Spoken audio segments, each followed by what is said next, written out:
இல்லை எதுக்காக சந்திப்பாங்கன்னு இருக்குல்ல, பல்வேறு சூழல்கள் இருந்தது. பிரதமரை சந்தித்து கோரிக்கை வைக்க, நமக்கு நிதி தரலை, அதனால ஆசிரியர்களுக்கு சம்பளம் கொடுக்க முடியல அப்படின்னு புலம்பிக்கிட்டு இருந்த நேரங்களில் அவரை சந்திச்சிருக்கலாம். அவரை சந்திக்க உங்களுக்கு வாய்ப்பு இருக்கு.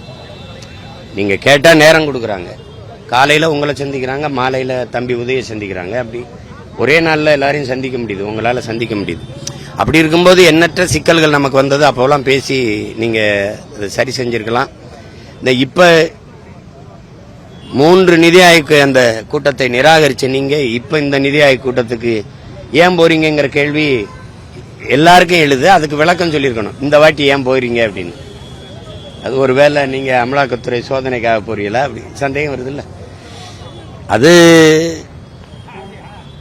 அதெல்லாம் இருக்கும். அது ஒரு பெரிய விளையாட்டு. இப்போ பாஜக அரசு என்ன நினைக்கும்னா, இந்திய நாட்டை ஆளுகிற அரசு ஒருவேளை சந்திரபாபு நாயுடு ஐயாவோ அல்லது நிதிஷ்குமார் ஐயாவோ விலகிட்டா, ஆதரவுலேருந்து விலகுனா, திமுக தன்னுடைய 22 உறுப்பினர்களோட ஆதரவு கொடுக்கும் அப்படிங்கிற எதிர்பார்ப்போட அது இணக்கமாக இருக்கும். இவங்களும் நாங்கள் உங்களை அந்த மாதிரி சூழல் வந்து ஆதரிப்போங்கிற இதில் இணக்கமாக இருப்பாங்க. இல்லைன்னா இந்த பாகிஸ்தான் போரை வந்து அதை ஆதரித்து பேரணி நடத்தின முதல்வர் நம்முடைய முதல்வர் தான். அதுக்கப்புறம் தான் டெல்லி முதல்வர், அவர் பாரதிய ஜனதா கட்சியின் முதல்வர். அந்த பெண்மகள் அவங்க பேரணி நடத்தினாங்க.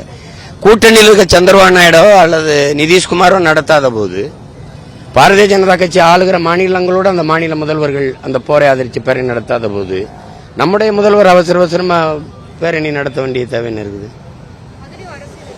வேற என்ன இருக்குது? அந்த போர்ல என்ன நியாயம் இருக்குது? தீவிரவாதியை ஊடுருவ விட்டது யாரு? அதுல பாதுகாப்புத்துறை அமைச்சர் வருத்தம் இருக்கா, இல்ல ராணுவ தளபதிகள் வருத்தம் இருக்கா? சரி, உள்ள தெரியாம வந்துட்டான். எப்படி தெரியாம வந்துட்டான்? நீங்க என்னோட வாங்க, நான் பயணிக்கு போறேன் வானூர்தியில. எத்தனை முறை சோதிக்கிறீங்க? ஆதார் கேட்கறீங்க, இடுப்பை சுத்துறீங்க, இங்க வண்டியில ஏறும்போது ஒரு தடவை சுத்துறீங்க, பின்னாடி காட்டு முன்னாடி காட்டுங்கிறீங்க, இவ்வளவு சோதிக்கிறீங்க. பரீட்சை எழுத போற என் பிள்ளைய மூக்குத்திய கலட்டுறீங்க, வீட்டு கொண்டு வரும். பார்டருக்குள்ள வந்த பயங்கரவாதி என்ன பண்ணிய? ஆயுதங்களோட இப்படி உள்ள வந்தான். சரி, சுட்டுட்டான். சுட்டும்போது சுத்தி வளைச்சியா அவனை சுடல? அவன் பாதுகாப்பா தப்பி போற வரைக்கும் என்ன பண்ணீங்க? போர் தொடுத்தீங்க உடனே இல்லையா? 10 நாள் கழிச்சு ஏன் போர் தொடுக்கிறீங்க? இத்தனை கேள்விகள் இருக்குல்ல, எதுக்கு பதில் இருக்கு? ஒரு தீவிரவாதி ஒரு குழு ஒரு 10 பேர் 8 பேர் இவ்வளவு பெரிய நாட்டுக்குள்ள புகுந்து தாக்குதல் நடத்திட்டு திரும்பிட முடியுங்கிற எண்ணம் எப்படி வருது? அந்த எண்ணமே வந்துடக்கூடாதுல அவனுக்கு. அவ்வளவு பாதுகாப்பா இருப்பான், நினைச்சால போட்டு தள்ளிடுவான்டான்னு பயம் இருந்தா அந்த சிந்தனை அங்கேயே செத்துருக்கும்.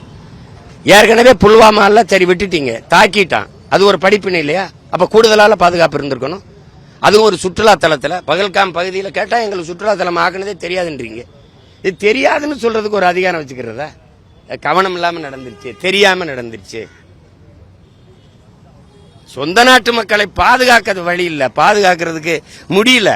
பாதுகாப்புக்கு நின்ற ராணுவ வீரர்களையே பாதுகாக்க முடியல. 42 பேரை புல்வாமால கொண்டுட்டீங்க. அப்புறம் என்னத்துக்கு இது போர் நடத்தி என்னது போறாது, அக்க போறாது? அது தேவையில்லாதது. செத்தவன் தானே. இல்ல அங்க போர் நடத்தி கொன்னீங்கள பொதுமக்கள், அப்பாவி குழந்தைகள், அவங்களுக்கும் இந்த தீவிரவாத செயலுக்கு ஏதாவது சம்பந்தம் இருக்க? தீவிரவாதிகள் சுடப்பட்டிருக்காங்களா? செத்தவன் 26 பேர், சுட்டவன் எத்தனை பேர் தெரியுமா உங்களுக்கு? அவன்ல எவனாவது அழிக்கப்பட்டிருக்கானா?